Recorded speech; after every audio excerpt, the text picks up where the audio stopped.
Assalamualaikum warahmatullahi wabarakatuh. Assalamualaikum warahmatullahi wabarakatuh. Ya, saya Adrian Yusuf dari kelompok 8 yang akan mempresentasikan stakeholder service. Sama bang.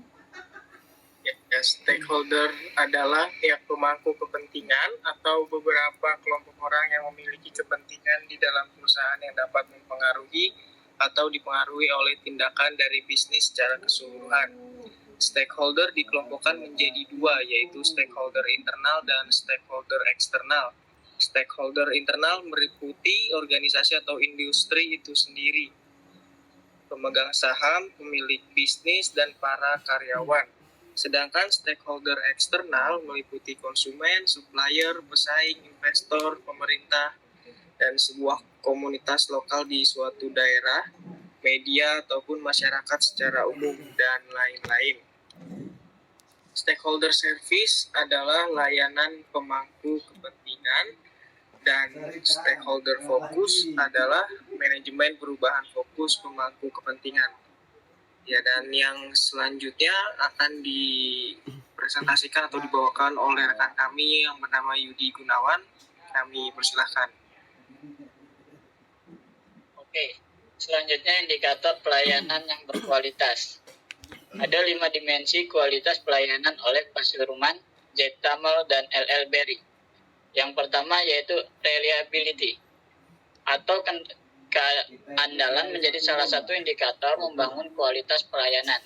Jadi, dikatakan memiliki reliabilitas apabila memenuhi kecermatan dalam melayani pelanggan dan memiliki standar pelayanan yang jelas.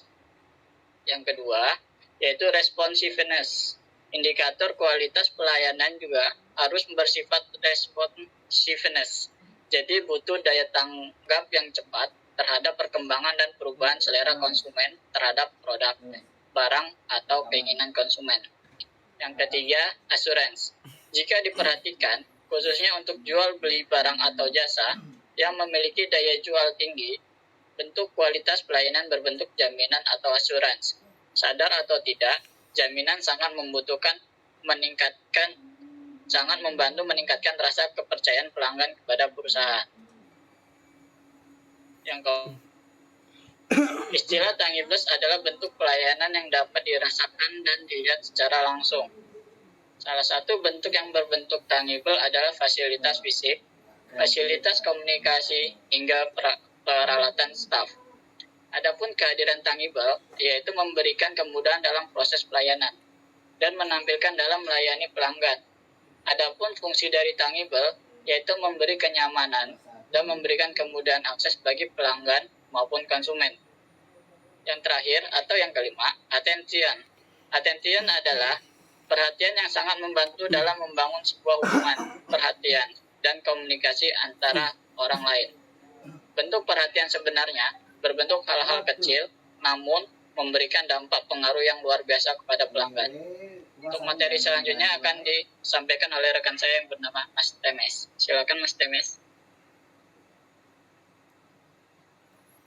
Oke. Siklus manajemen stakeholder.